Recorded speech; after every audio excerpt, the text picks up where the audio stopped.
love again. But it's the only way you're ever gonna learn. You look back and it's all in the past. I'm dwelling on the... Good evening and welcome to NUFC Matters and happy International Women's Day. It hasn't gone unnoticed at NUFC Matters that it is a very special day on our Ladies' Night and Sav is dealing with unruly dogs on International Women's Day. What else have you been doing apart from disciplining your pooches? Not a lot. I'm sorry. He just keeps humping my other dog on the bed, and it's really inappropriate. Well, we've gone from someone playing porn down the phone on the show, the rant show tonight, which was quite a climax to the show. Alicia, over to you now on International Women's Day. What have you done? Have you been at work? Yes, I've been at work today, but thankfully I'm back. I'm back in time for the show. Done my bit of work, and I'm all sorted. Good stuff. Kendall, have you done anything? Nothing of interest. Just filming. My little girl obviously was at nursery today, and it was the first day back for all of the kids. So they had like a little, carnival and stuff, like a socially distanced carnival. They had like food trucks and game stands and stuff, and balloons and that at my little girl's nursery. So it was proper cute. It was a bit emotional actually, like seeing all the kids like who hadn't seen each other for months and stuff. Like, it was nice. It was a nice thing to see.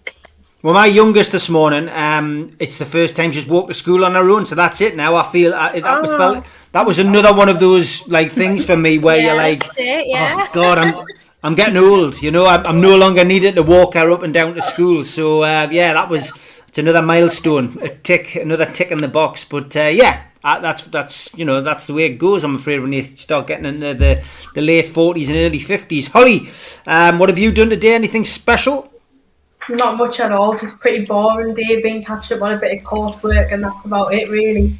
Good stuff. Coursework's important though. And Samantha, welcome back. I know you've been laid up a little bit, but great to see you back. And unfortunately, the football hasn't got any better while you've been away. But International Women's Day, what does it mean to you to see that celebrated as we do every year? I really enjoy it, and it's no slight on men, and there can be a bit of back and forward about why one over the other, but I'm always behind people being recognised, and I just think it's really, really good, especially in the business world. For me, it's really important to get that recognition, and the company that I work for does a lot around different recognitions. So they did a big celebration today, so really enjoyed it. The only part of my day I didn't enjoy was being manhandled by my physio on International Women's Day, but it's the greater good. Okay, Peter Robson is going to come in with a question straight away, and I'm going to let that happen because I want to try and put off talking about West Brom as much as I can. Peter says, with it being International Women's Day, can I ask these amazing ladies what supporting Newcastle means to them and the impact that it has on their lives? Sav, to you first on that. It's the reason that I might need therapy at some point soon. No, do you know what? It is a bit of an emotional roller coaster, and a lot of the time, I think we all can sit here, and I think some Mondays we sit here and we all have a complete whinge on, but we'll still go back the following weekend and sit and be talking about it on Twitter and analysing everything and looking up all the gossip. And I think it's just one of those things at the moment. It's not a particularly bright time to be a supporter of Newcastle, but it's something that you can't give up. It's like intentional torture. But yeah, no, it means a lot to me, to be fair. It keeps me going. That's not even over exaggerating. It's weird to say that, but no, I don't think it is. Alicia, same question to you.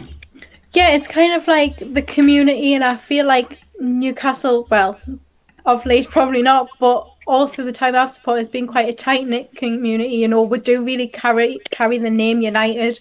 We've always been a United fan base and always looked after each other, and it's a lovely fan base to be part of. And obviously, you work all week, you go to your matches. It's kind of everything that you do. Okay. Same question to you, Kendall. Well, for me, it's a family thing for me. So, it's gone down from generations. So my granddad support, my great granddad, my dad, me, my brother, and just passing it on to my daughter. and have something that we all have in common, because we may not have things in common in general, we may not have the same interests or, the same hobbies, but this is something that we can all share no matter what, adverse situations we're put in. And it's something that, obviously, as you'll know, I've mentioned on the show, I watch every single game with my granddad. Well, I have done through lockdown, because obviously I've got a season ticket usually. So it's sometimes it's one of the only times I get to see my dad, because his job is so intense, and we've got lives. So for me, it's just something that brings my whole family together. And leading on from that, obviously bringing people together, I've met so many amazing people doing these podcasts, obviously through you, Steve, and the amazing girls and the amazing lads that are part of it. And it's just allowed me to spread my, I would say love for Newcastle, but half the time it's hate, but it's disdain for them. But yeah, it's just something that I love to be involved in, and get everybody else involved. And as I say, I've just met some amazing people on the back of supporting Newcastle. So yeah. Okay, good stuff. Holly, what about you? As much as I complain about it at times, supporting Newcastle means well. It was really I'm someone that's very passionate about mental health. I've struggled with it throughout my life, and for me, going to the match is kind of a little escape from that. It's 90 minutes where you can just focus on the football and you feel like you're part of the community. And I just think in Newcastle, it's just massive. It's something that everyone can kind of relate to. And the same as Kendall, it's a generational thing. My granddad supported, my dad does, and all my family does, being from the area. And it's massive for me. And I'm one of those fans who goes week in, week out, no matter what. And as much as I hate what I'm seeing at the moment, I'll still be there next season regardless. Wonderful. That's what you want to hear. And last but no means least, Samantha, what's it mean to you? Yeah, I mean, I completely agree with what has been said before. A little bit different for me because I'm overseas. I don't really know a lot of Newcastle supporters here. So whenever I've gone out to watch matches, whenever I've done anything, it's always with people that support other teams. Find it quite challenging in lockdown as well, kind of watching all the matches on my own. But I find that kind of the Twitter community, the NUFC Matters, all of that really, really helped. And we go through the highs and lows together. So, the same as Holly said, regardless of what happens, you're still going to continue to follow them. And you're going to have that anger, that passion, that joy, whatever happens. So, I mean, you can't escape it. But I wouldn't want to either. No. Definitely not. Great question, Peter, to kickstart the night. And we're going to have to talk about it, Sav. Unfortunately, Newcastle's trip to the Hawthorns didn't bring us the 3 points we needed. It wasn't a complete disaster. We came back with a clean sheet and 1 point. Steve Bruce will tell you that's that's progress. But what was your take on the game yesterday? We were just lethargic. We definitely went there to sit back and just get a 0-0 draw. There was we don't look like we're in a relegation fight. There's no urgency. There's no, it's awful to watch, especially at this stage of the season. And I think what surprised me was the lack of subs that Steve Bruce made as well. I don't know if there was a reason behind that. He didn't seem to want to change it up to try a different tactic to maybe nip the game for us. What bringing Andy Carroll on for 20 seconds at the end was about, I don't know, other than time wasting. But we didn't have a striker on the squad for a long period of time. He then put on Dwight Gale, which I just don't really think he puts the effort in these days. I mean, he had a really good run of form end of last season. He had that injury, and then ever since it's just like he's can't be bothered. It's either that or he's not getting the service. I'm not really sure. There was quite a funny bit because I fell asleep right before the match, and I missed all the lineup. And I put on Twitter at minute 21 because I was sitting there thinking, oh, Hendrick must be on the bench. I saw him over on the sidelines, and I was like, I've watched 20 minutes of this match, and I've only just realised that he's actually on the pitch. He was that non-existent. Just no urgency. There's a complete and utter lack of passion going on again. And if we're like that against 19th place West Brom, how are we expected to win against teams that are above that? We've got Villa on Friday, and I just can't see us getting anything right now. I can't even see us scoring a goal.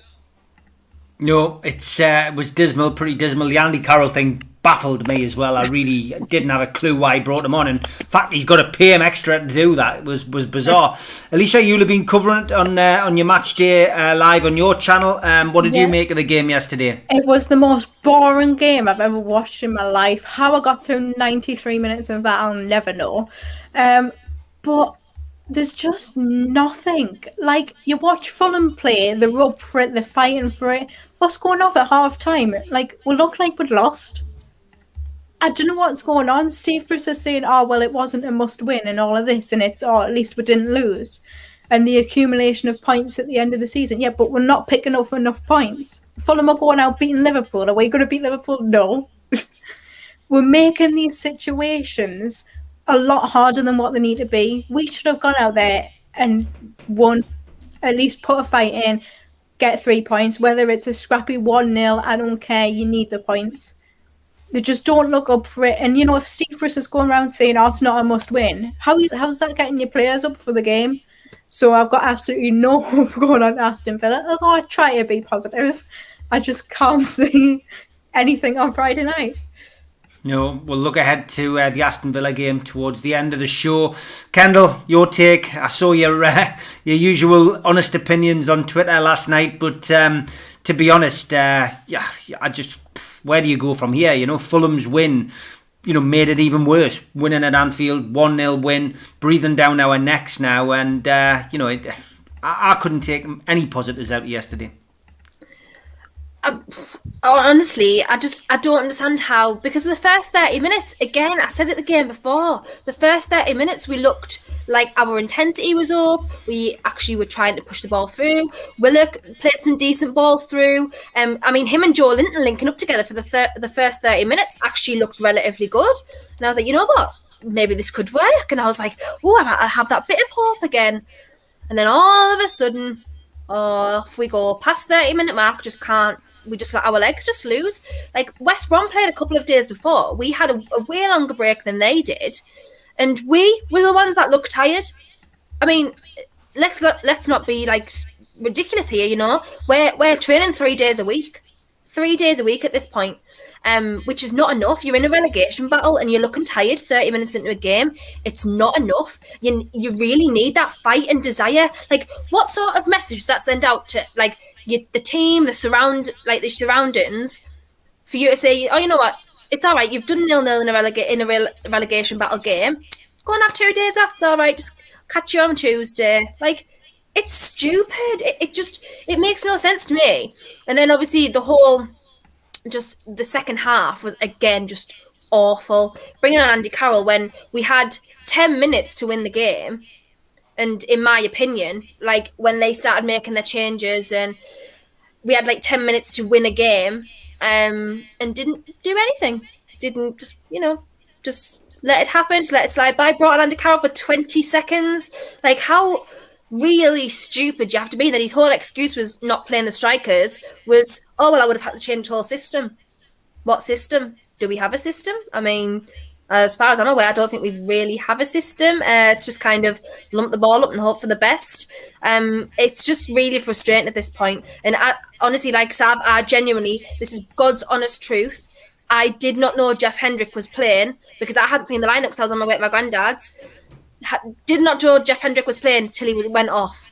And I was like, he was Jeff Hendrick on? My brother was like, yeah, he's been on since the start. I was like, really? That is a God's honest truth. I did not know he was there. He just didn't even have a touch of the ball. And then there's like, as well, like, I'm rambling now, but like a game like that is like, I feel like Jacob Murphy could have made an impact. Yeah, wasn't brought on again. Like it just. He was in my team that I would have started. To be honest, I put a team out there.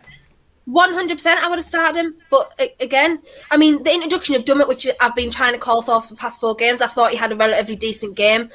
Defensively, I thought he was all right. Definitely offered more defensively than Jamal Lewis. But maybe in that game, maybe it could have been a game for Lewis. I don't know, like sort of a wing back in terms of bringing the ball forward. I just don't know. I really don't know where we go from here. We've got Brighton and Burnley in the next 2 games who are like relatively close to us in this relegation battle, and I just feel like I can't even see us winning at all the next 4 games. And by that point, it's going to be far too late. I hate to sound negative all the time, but it's really, really hard to find anything positive at the moment. Okay, Holly, what was your take? You watched it with us yesterday on Matchday Live. How did you feel about yesterday's performance? Well, I think you know how negative I feel about it. Like, Kendall, I hate being negative all the time, but it was just that game for me shows the level that we're at. And I think if we can't beat West Brom, who can we beat? They're the second worst team in the league. So where we're going to get the points from now, I just don't know where we're going to pick the points from, and it's worrying. And the first 30 minutes, I thought we were okay, and I thought we're all over these. And if we had someone that could score goals on the pitch, the likes of Callum Wilson, I thought we could have been 2 or 3-0 up even. But we couldn't put that ball in the back of the net. And then slowly towards the end of the first half, and definitely in the second half, West Brom came back into the game. And then I was starting to get worried that they might score and we'd lose out on all of the points. Thankfully, we held on. And I know people were taking the positive, saying, well, at least we didn't get beat, at least we've got a point. But that's just not enough for me. We needed 3 points if we want to have any chance of staying up. I mean, I don't understand the tactics. It looked like, by the way Bruce set up, that he was going for a draw in the first place, because that was not the strongest side available. He constantly makes the excuse of, oh, we don't have this person available, we don't have that person available. But he wasn't playing his strongest team. To me, we had some of our best players on the bench, which makes no sense at all. I mean, we had Joe Linton up top. Realistically, Joe Linton's not going to score the goals. Dwight Gale should have been there for me. I think that was the perfect game for him. And, Jacob Murphy, I would have put him in. There's loads of people that you could have had in that game, and then he just didn't play them. But he had the likes of Jeff Hendrick, who was appalling again, Emil Kraft, Joe Linton, all of these people that just shouldn't be getting a game. And then he's saying again about how it wasn't a must-win game before the game in his press conference, and it's just rubbish yet again from Bruce. You can see he does not care whether we stay up. He's willingly allowing us to go down. You can't tell me he thinks we're going to stay up, that he actually believes that. So for me, I just think Bruce has admitted defeat, the team's admitted defeat, and I really do think we're gone, and I hope we're wrong, but I just don't see where the goals are coming from. And if you can't score goals, you can't win games. Strong words from Holly. Samantha, do you agree? Yeah, I mean, I haven't been on the show in a while, and I've been kind of processing. I thought we would be okay this season. I thought we would do enough. The reason that I think we're in trouble is Steve Bruce is so stubborn. So he shoehorned players into that system. He thinks he's found a system. And to be fair, the Diamond, when we had Callum Wilson and Almiron and ASM, you could see there was a bit of something there. But when you don't have those players for that system, you have to change your system. So he shoehorned players into a system that didn't suit them. What he should have done, and I was really vocal about it, and I absolutely expected him to go 4-4-1-1, knowing that we were going to get hammered down the sides. If we don't learn to defend crosses, we are not going to keep clean sheets. And although we had them on one side, on the other side, it doesn't work. Basic errors, as Kendall said, blowing out of our arses after 30 minutes. It's like I think I tweeted, we conserved energy for the last 15 minutes of the first half to use in the second half. Devoid of ideas. Someone put some stats out earlier about the average position of certain players. You saw Hayden being our midfielder breaking. Why? I don't understand. The only positives I took from it, I actually thought Shelby defended well, and I don't think I've ever said that. It's not what we needed him to be doing necessarily, but I actually thought he defended well. And we didn't concede. We looked a bit solid defensively, but we have to play strikers.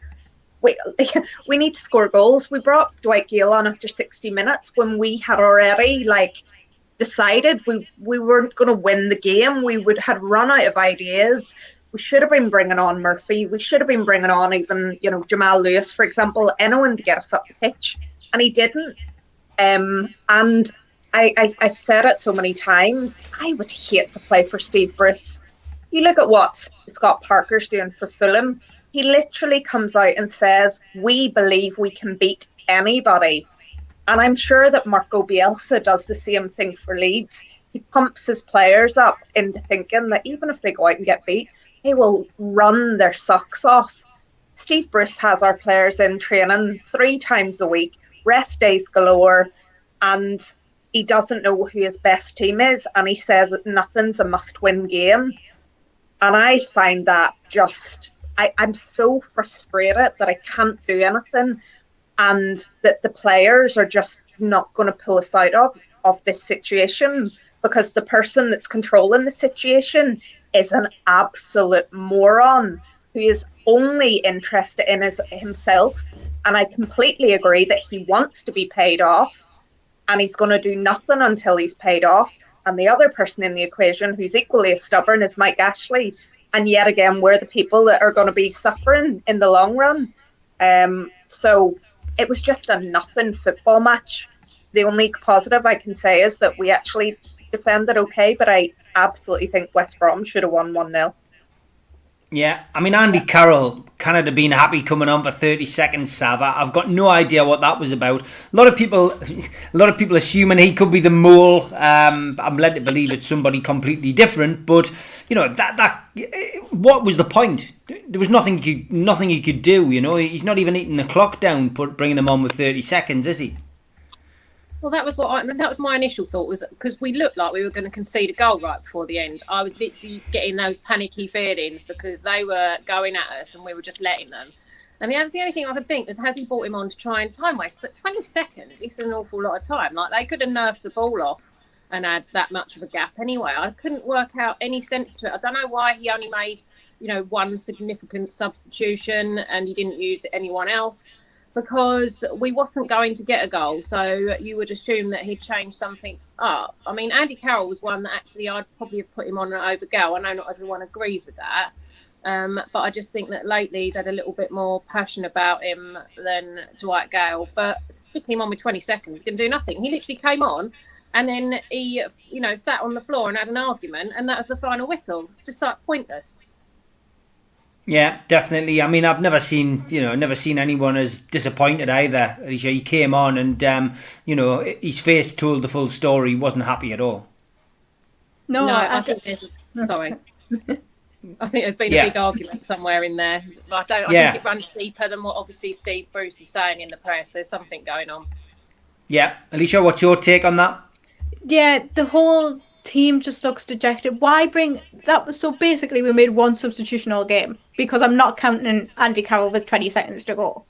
That game, I keep saying it time and time again, games are getting set up for Murphy now. He would have ran them ragged. That was such a game. Him and Lewis, although I'm not Lewis's biggest fan, pace against West Brom, that's what you need to go for. Murphy cuts in, gives you opportunities. The opportunity that we had, Joe Linton just decided to pass the ball. No, get your players that can do that, to do that job, and get into good goal scoring opportunities. Don't mess on. Joe Linton's confidence is shot. Nothing is going to bring that back now. It's the way he's being coached. He was a right-sided midfielder. He was brought in to be a striker for absolutely no reason. I don't know why. We lumped £40 million in a number 9 shirt on his back and went, go and be a striker. You can't do that unless you're a great manager. Steve Bruce cannot turn Joe Linton into a striker. It's not going to happen. So let's give up on that. Let's give Murphy, and although Gale, I can understand why he's frustrated. I can understand why we're not seeing 100% from him, because I feel like he's been fobbed off by the club. I feel like there's times when he should have been in there 100% over other players and he was never given the opportunity. If you had Murphy and Gale, you would be scoring goals, and that's the only way we're going to get goals at the minute. But that's not going to change, so we're not going to get anything. And making stupid late substitutions isn't going to help. There's nothing that winds me up more than after 70-minute substitutions, because pointless. You don't have time to get into the game to actually have an effect on it. So it's pointless. Fair enough. I mean, Andy Carroll, not my favourite player, Kendall, but he was in my starting lineup that I put out before the match. I would have had him in. I would have had a 4-4-2. I would have had, Gail and Carol up front. I would have had Murphy and I would have had Richie in. Dummett was back in, which was one of my picks. But for me, it's Andy Carroll bringing him on. It was just embarrassing. It was like a little dig, a public dig at him, really, by Steve Bruce. Yeah, it was that, and it was, the fact saying, oh, let's waste time here because we're playing for the draw. Like, if you put him on 70 minutes or 75 minutes even, it would have shown an intent to win the game. If you weren't going to start him, it would have shown an intent to win the game, and those type of games are perfect for him. Like, as well as the fact that Big Sam wanted him before. So why not put him on and say, you know what, we've still got him, you never got him. Like, I just don't even understand it. I really don't. And then Kraft again was horrendous. Like, honestly, I ran out of negatives to say about him. And I'm sorry that he might be a nice bloke, but he's just not a nice football player. I just cannot deal with it. Honestly, I can't. And then Manquillo, I know it's his first game back, but he was on the bench. Fernandes was on the bench. And in my opinion, Fernandes, for me, is probably, with Sharby now, probably our strongest defender.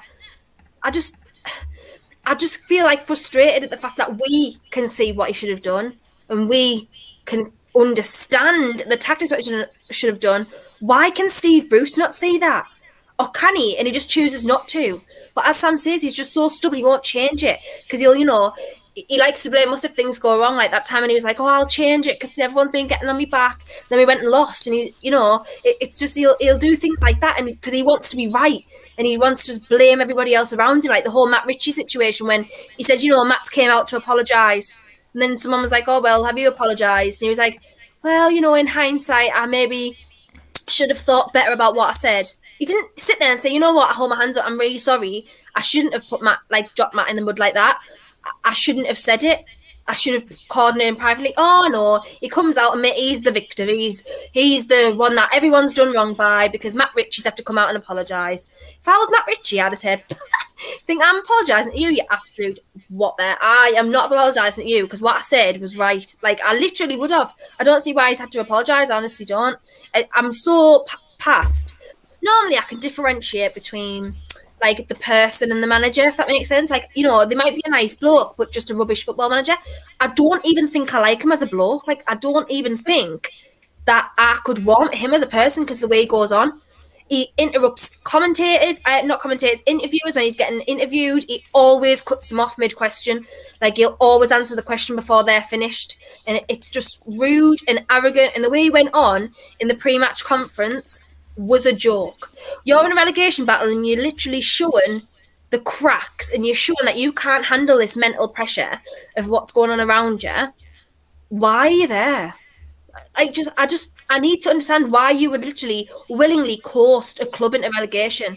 Do you have no integrity? Like, do you not want to show who you are? Are you okay with looking this terrible? I don't really understand it. It's just from a mentality point of view, I don't get it. And then you've got people like Shelby saying he's a good man manager, and I'm thinking, okay, you're putting a player on for 20 seconds. That's not good man management to me. Like, do you know what I mean? It's just wild. I could probably have a whole hour show where I just rant about everything wrong with the club, but it's tiring. It really is exhausting saying the same things week in, week out.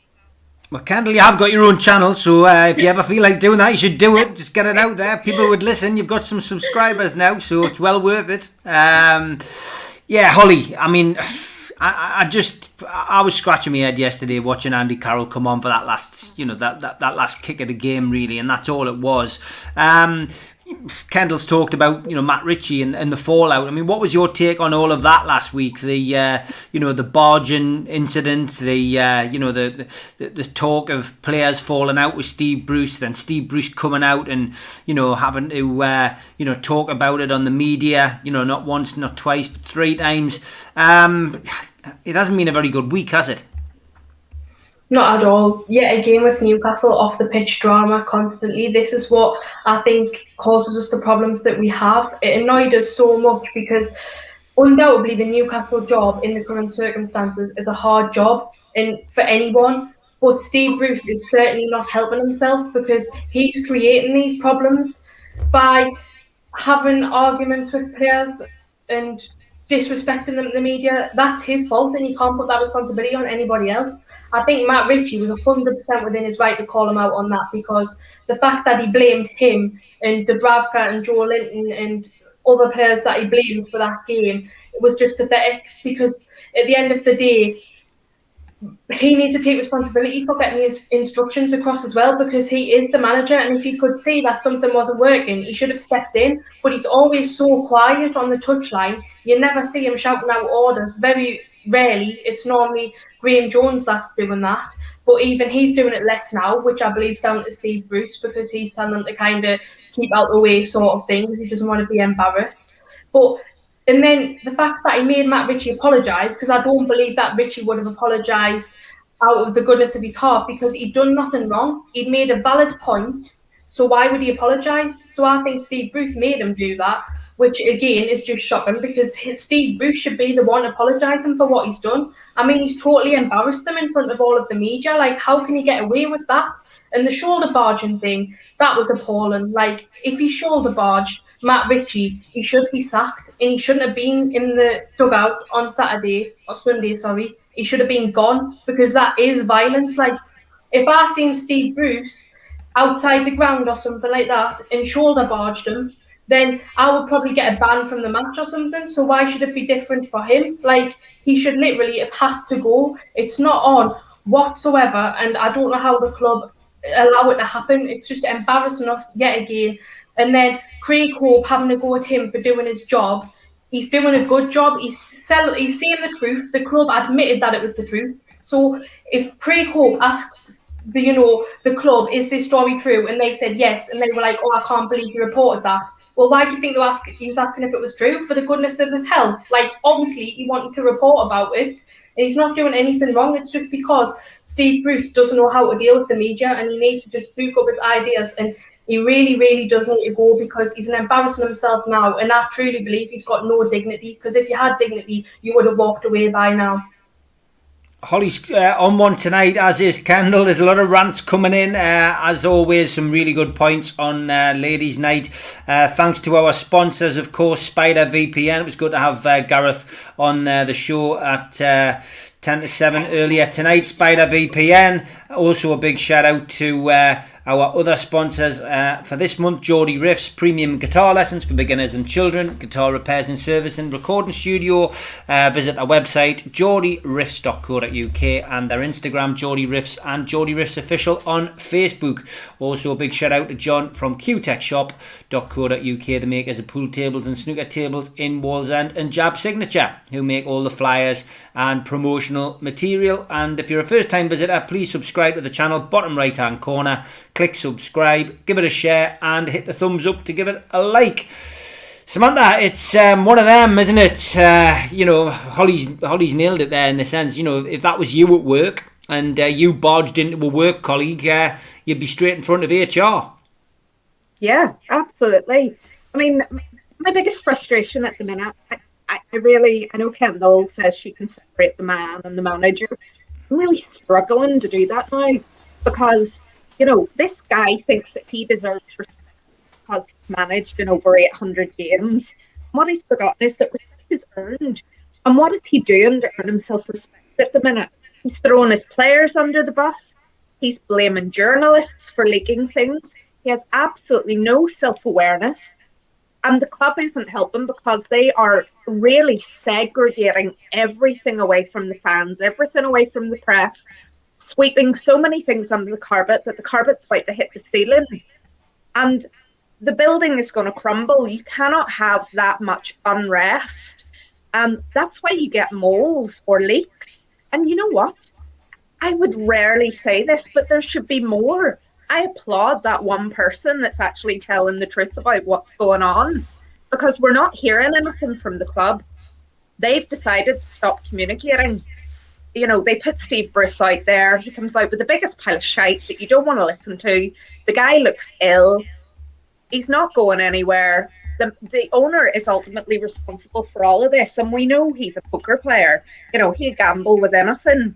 But, as long as Steve Bruce is in that situation, he needs to find a way to manage it with more dignity, as Holly said.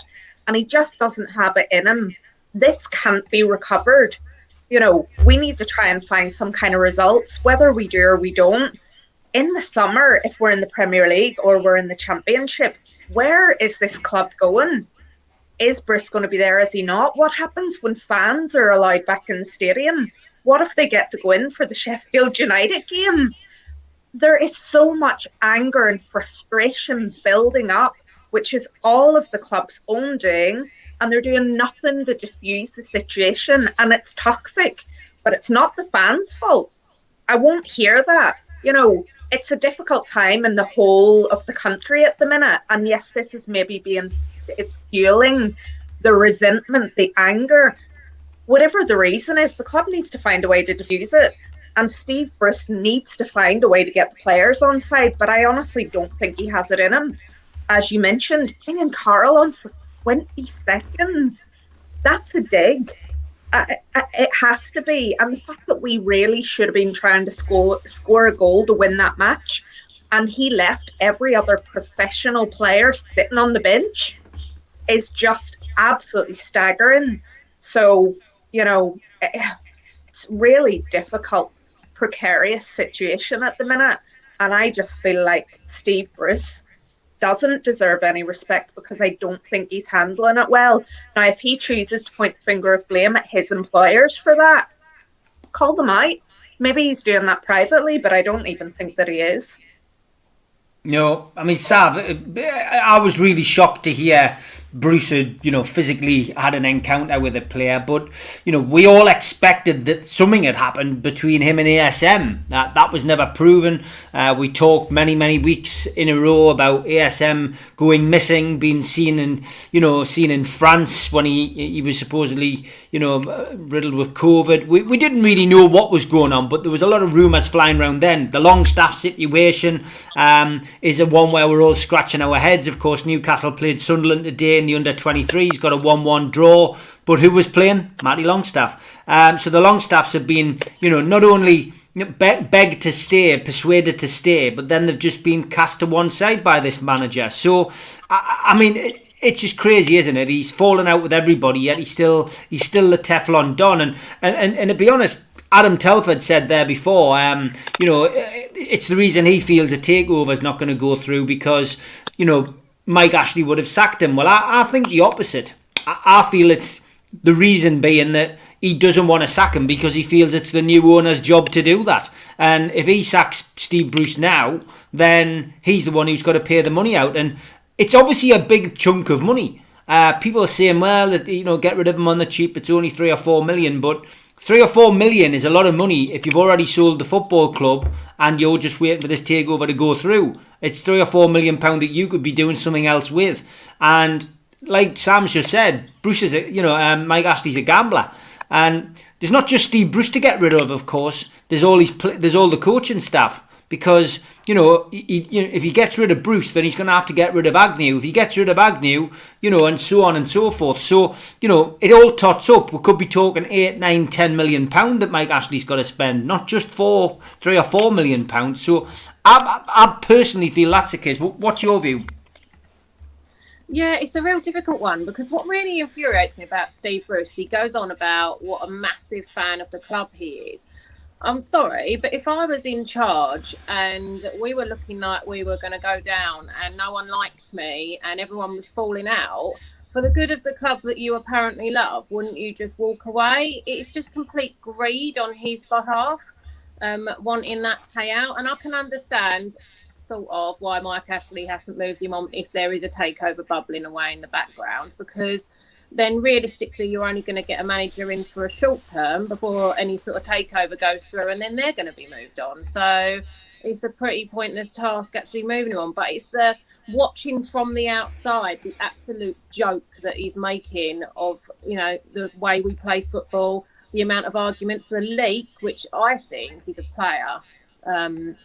There's a lot of unhappiness going on there. And like I said, Matty Longstaff just randomly turning back up today after he's been missing for God knows how long. And he didn't want to go out on loan, which I think was an argument as well within the club, because there was a deal set up, wasn't there? We were supposed to be getting Chowdhury in, and Matty Longstaff was going out on loan, and then he refused to go on loan, and that was it. You haven't seen him really until today. There's a lot of arguments going on in that dressing room that we don't know about, and I'm like Sam, I applaud whoever that is that's the mole, because they're giving us the information that we're having all hidden from us, because the more of the circus that plays out in the media, the more of a joke Steve Bruce looks, and he doesn't want that.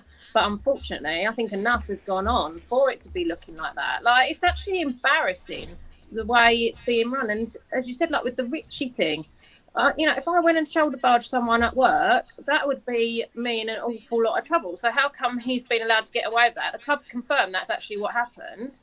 And what he was trying to do was trying to get Richie to lamp him one, so then he could have played the victim and got a load of sympathy. And it didn't turn out the way he thought it was, and it's actually made him look really bad. But the club doesn't seem to see it that way, and he's still there in front of the media making all his usual excuses, and he's looking iller by the week. I don't know who's around him that why there's no one close to him that says, this is no good for your health. Because he just looks depressed. Why is that money really worth what he's obviously going through emotionally? He knows no one likes him. I think he might be in a little bit of denial over that. I just hope he's not still in charge when all the fans go back, because he's going to be absolutely crucified. It's worrying, to be fair, but no, he's just coasting us along. There's no urgency. I don't actually think he is a fan of the club, because he doesn't act like it. And he doesn't talk passionately like he is. I think he's like a plastic fan, and he just really supports Man United. So that's just my opinion on it. Yeah, I agree, Alicia. It is a car crash at the moment, and fallouts with players is never a good recipe for success at a football club. Sav's given her opinion on the mole. Who do you think it is? I'm not sure. It's got to be a player. Surely, there's not really anybody, unless Graham Jones is doing a bit of Adrian Graham and he's eyeing up that job. He's like, I'll get something out of this. Unless it's a bit of that, I can't see it being anybody else but a player, because nobody's really allowed within the vicinity of the training ground that might be out and about. Obviously, they're trying to restrict as many people who can be there due to COVID and things like that, which kind of reduces it down to it being a player, and probably a very unhappy player that isn't getting played. And on the topic of Matty Longstaff disappearing back into the under-23s, I can't see him being put back in the first team for a long time, being honest. I think that really shows the rift that's obviously been going on, that's been hinted on for weeks. Both the Longstaffs falling out with him. It was chopping and changing on the bench which one it is each week, and now all of a sudden he's in the under-23s. I don't know what's going on, and somebody needs to take Steve Bruce aside, because I'm going to echo what everybody else has. It doesn't look well. He's snapping at reporters at every opportunity. He's blaming everybody else around him.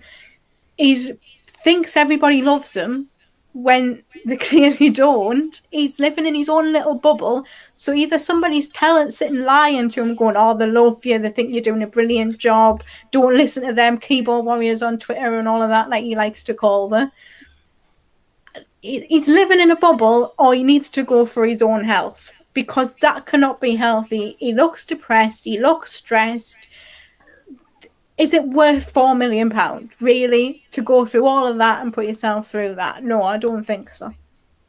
Lee says he looked about 104 on Sunday. I'm trying not to laugh. I'm trying not to do that thing where I laugh all the time.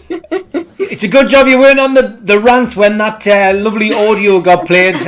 You would have lost the plot. I mean, Kendall, it has been an awful week, but the physical barging thing really it was scratching my head how Steve Bruce managed to almost forget that, park that, completely ignore it, and turn it round on, well, I'm going to find out who the mole is, and once I get to the bottom of it, that'll be that. I couldn't believe it, really.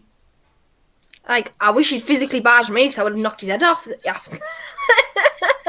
I wish I was there, not Matt Ritchie, but no, see, the way I feel right now. Honestly, though, it just doesn't surprise me. I've said on this show a million times, he'll always say whatever fits his narrative and whatever makes him look the victim. So the fact that he turned around and said, the most disappointing thing about this whole situation is that there's a mole. I was like, what, really? That's what you took from this? You've literally just nearly punched a player's head in. Someone's called you a coward, and all you're literally bothered about is the fact that someone has told someone that this has happened. Like, it's just unreal. It's comedic at this point, like, because it is truly unbelievable. And you know, at this current time, with the plight, with the club's plight at the moment, and how, you know, the regression and the downfall, this is the worst possible thing that could happen. But we've always had like school ground drama within, you know, the club on the outskirts in times of need, and you know, all the drama that used to happen with Alan Pardew and whatnot. Like, it's always just been the same. It's always just been a circus, and you know, a media circus. And I, for one, cannot wait till the fans go back, and I really hope he's still there, because honestly, you'll see me on Sky Sports News shouting me head off, but like, he'll be crucified. And honestly, I do truly believe, I think I've said in the show several times, that I truly believe if the fans were in the ground before now, he would not be here, because I don't think he already can't handle the pressure of non-physical, you know, fans there. He already can't handle it. So for 50,000 fans to be in the ground shouting the odds, you're not going to be able to handle it any further. As for the Matty and Sean situation, to me, it just goes to show what actual crap man manager you are, because you're forcing, whether or not it was down to him or, you know, whoever sorts out the transfers, I don't know, but obviously he's going to have something to do with it. If you're forcing young players to stay at a club, you know, ignoring loan moves, because obviously Matty was supposed to be going to Udinese, like a few, and then Watford. If you're denying them the opportunity, yet not allowing them a first team opportunity, what's the point? You could have just let them go. There really was no problem if you're not going to utilise them players. There was no problem with you letting them go and furthering their careers. You know, I just don't really understand that side of things. I did hear that Sean wasn't interested in going out on loan, and he wanted to stay to fight for his place. So, I mean, that's fair enough, but that's the attitude you need. And then he's nowhere to be found. You need that attitude. You want, you know, at this time, you want, look, we always use the local lad line, but you want local lads to sit and fight for their boyhood club. You know, Steve Bruce is telling everyone it's his boyhood club. Are you joking? You know, it's not even, it may be your boyhood club, but since you were 11 years old, you haven't given absolute crap about Newcastle United. You probably never even give them a second thought. Like, the fact that you're from the vicinity, you're not even from Newcastle, you're from Hexham. So the fact that you're from the vicinity, fair enough, but it means nothing. Like, he's a Man United fan. I don't even know if he was more honest and open and like hadn't built this big lie up at the beginning of the season, you know, oh, it's my boyhood club, it's my dad's club, like, I'm a fan of this club. Like, you didn't even need to say all that rubbish, because like, we wouldn't have even cared if you were a fan. Like, no one cares. Like, you shouldn't have just lied about it. It's just so frustrating now, and it's just not, it's not the mentality to take us forward and get us out of the situation that we're in. We found out with Steve McLaren, you know, mid-March, to sack a manager's far too late. If he goes now, there's just what's going to happen. There's just going to be no point anywhere, because we're pretty much already at the point where we are. The only positive of it is maybe we'll get the new manager bounce for a couple of games, but it's not enough right now. Like, it really isn't. And we're not the only club with injuries. Leicester have had injuries. Liverpool have had injuries. Aston Villa have had injuries. You know, like, we're not the only club that's had it. But in this current time, when we need those players, there's 5 of our first team missing. 6 if you obviously count Fernandes, who's just come back, and Manquillo, then we need those players, and we need them now to help us fight, and that's where the quality is. And, you know, the mismanagement and the coaching and the days off aren't helping. So it's just, from top to bottom, we're back at the situation where we need a rebuild, and unfortunately we haven't got time to do that right now.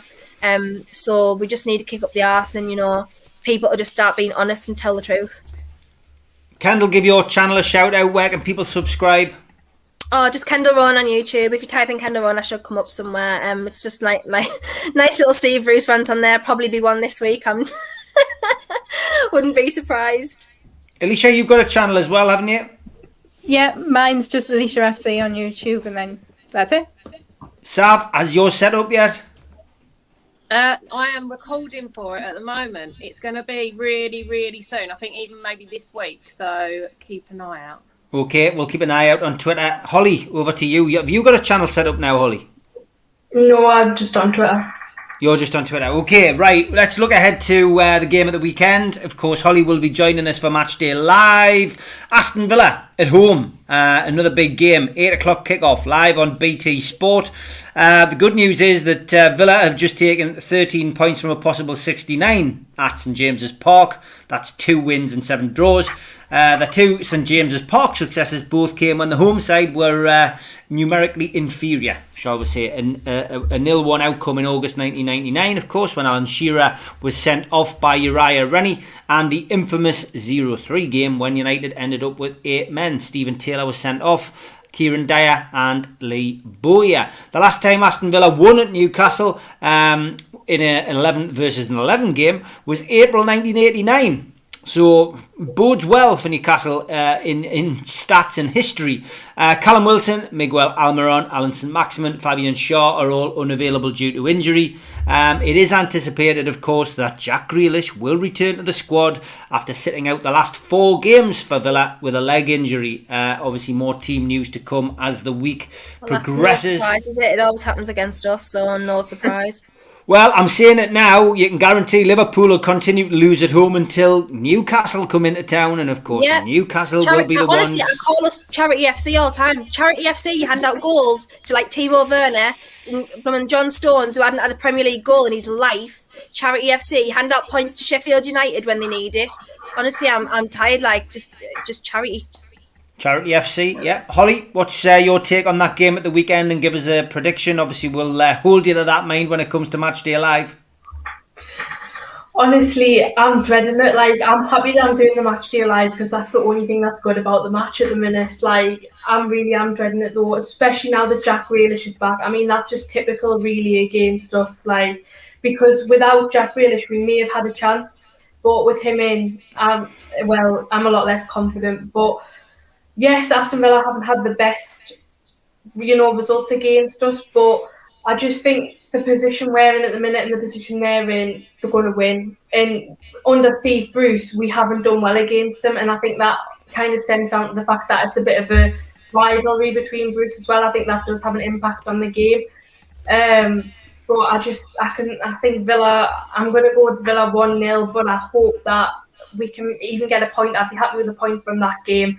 It's just Aston Villa, I think, has had a good season and we haven't, but fingers crossed we can get a point.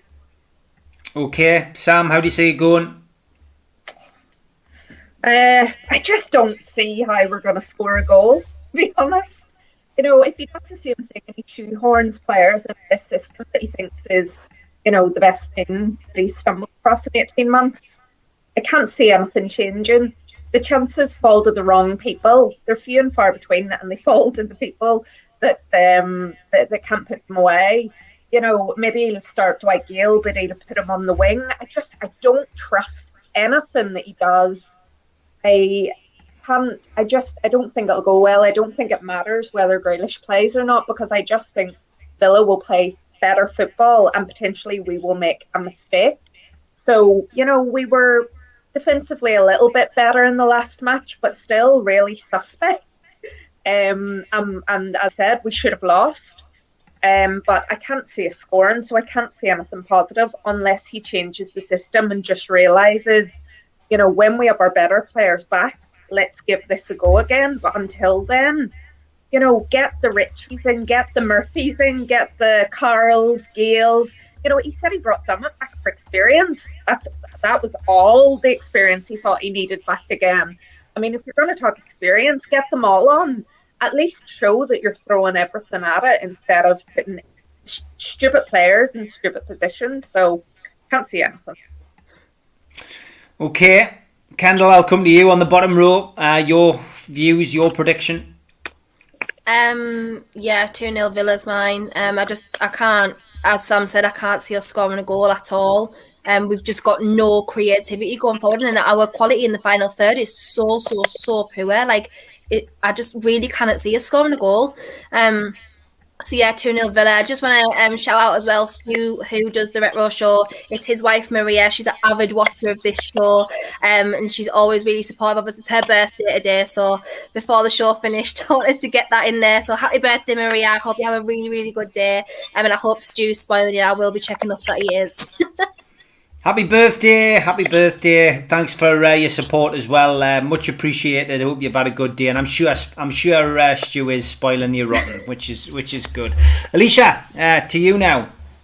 Oh, I'm not looking forward to it. Aston Villa is just one of those teams I hate as well. I don't know why. I think it started with that whole rivalry that came out of nowhere.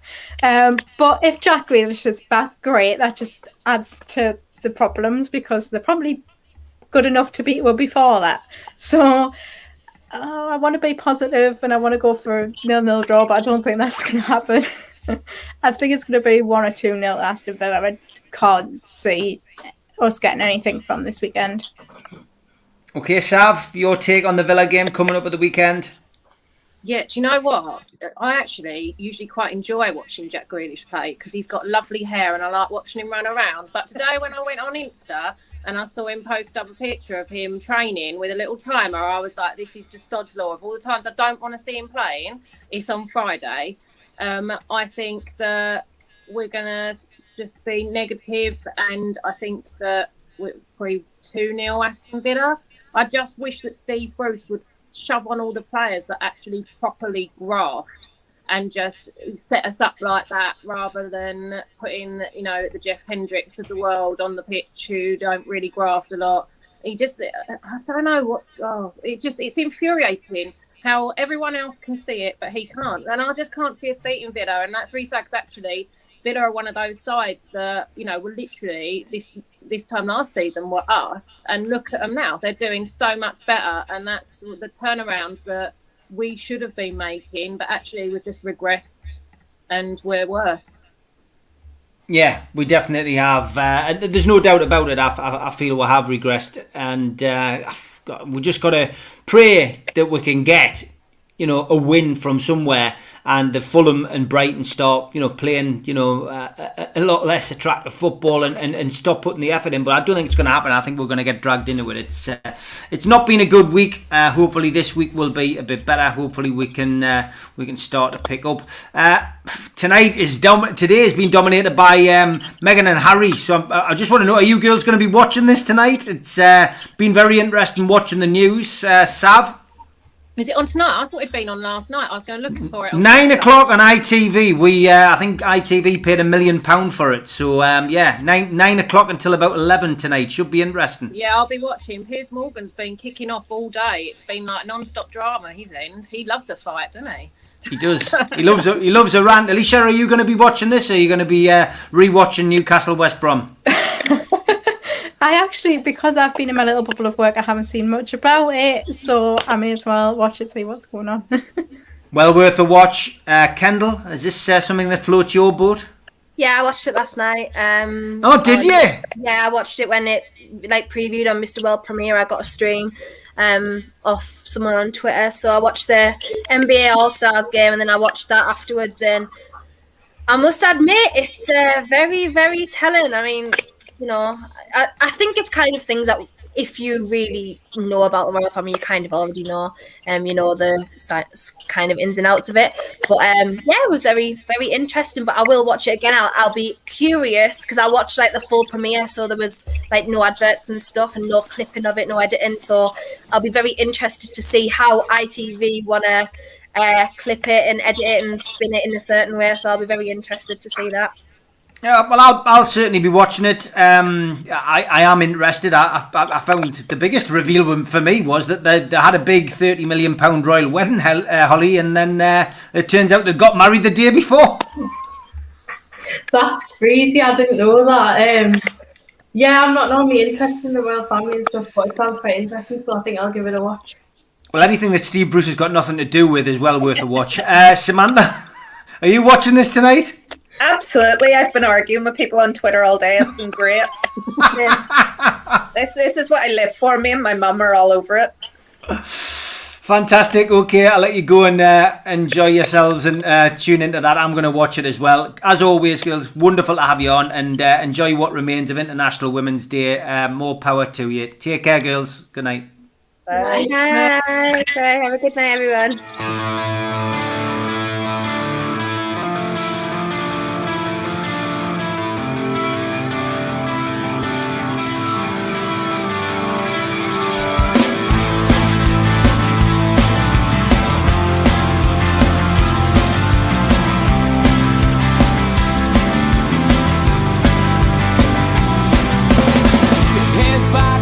Critics attack. It feels like I've been talking to myself again.